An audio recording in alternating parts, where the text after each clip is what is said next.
LucySanders, and my research area is actually computer operating systems and also communication systems.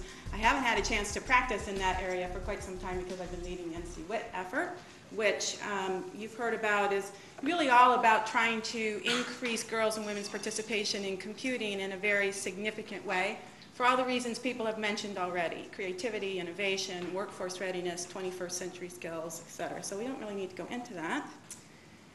Likewise, I'm not going to spend much time on this. We approach our work in three distinct ways. The first is by building a full pipeline community of organizations. So we don't work with girls and women directly, we work with the organizations that do. And so we have over 200 organizations from K-12, post-secondary, corporate, all the way from elementary education through careers, all working together specifically on girls and women and computing and the power of the community. So we can do things together that individual organizations can't do by themselves. We convene, we talk about practices, we share, we think about things that work and about things that don't work. The box in the middle is about resources, and I want to spend a few minutes, and I changed this talk on the fly to give you some advice about what we've learned about resources, because I think as a community we tend to say, oh yeah, I'm going to write a brochure, or I'm going to put something up on the web, and what we've done with NC-WIT is actually systematize some of that, and we've learned some important lessons along the way that I want to share with you. The last thing we do, we implement programs nationally because we are a large coalition that we can all participate in, like we do have a K-12 award for high school girls called Aspirations in Computing that many of you are involved with. Everything we do is based on the best evidence we can find. That's why that bar at the bottom is gray that says social science research, because we really believe that we have to base things on evidence and on research. It can't just feel good. It has to be based on evidence. So the first thing I want to convince you of today is that there is a process for effective resource creation, for research-based resource creation.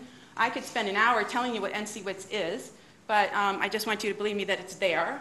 We get a lot of feedback from a lot of different people. We have lots of members who give us feedback. We have a social science advisory board that gives us feedback. We have social scientists that give us feedback. We're always looking for new information.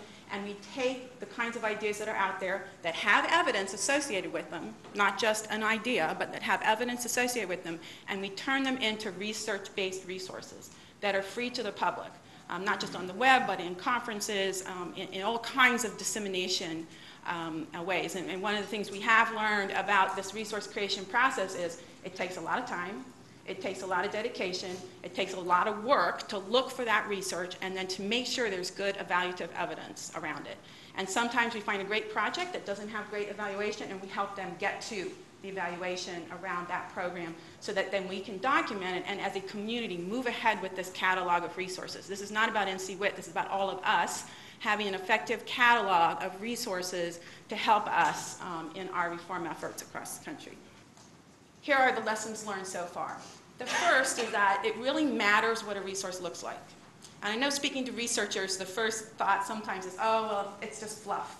You know, if it looks good, can it really be research-based? And the answer is yes. And it really does matter what the resource looks like because people have to be compelled to pick it up or look at it or download it or do what they're going to do. And when it's attractive and looks good, it makes a difference.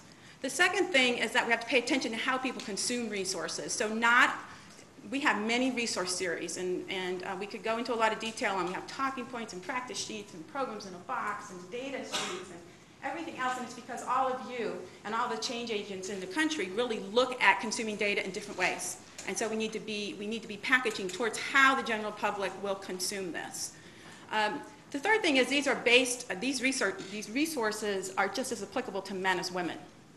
Probably about 10% of what we do is gendered. The rest is just about good computing and good computing curriculum or what have you. So it's very important that we think about that.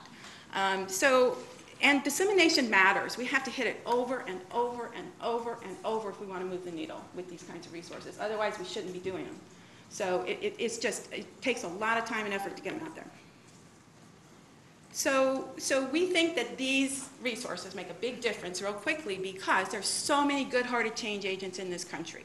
Some of them are computer science teachers, some of them are math teachers, some of them are educators in post-secondary.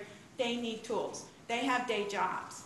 They can't afford to go out and get the data and create the resources. They need us to help, all of us to help give them the tools they need to make change. We think a good activity moves the needle nationally in girls and women's participation in computing, and that starts with resources.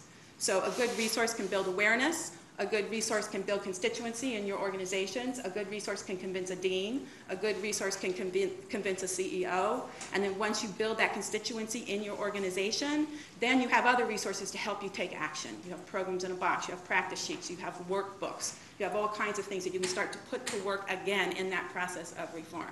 In the end, we want to measure not just where the resources go, but is the needle moving because of some of the resources that we created and what people added to those resources to actually create reform. So, join us. We work with many of you in the room already. We have alliances. You can participate in creation of resources, dissemination of resources, and also tell us what you think about our resources. Thank you.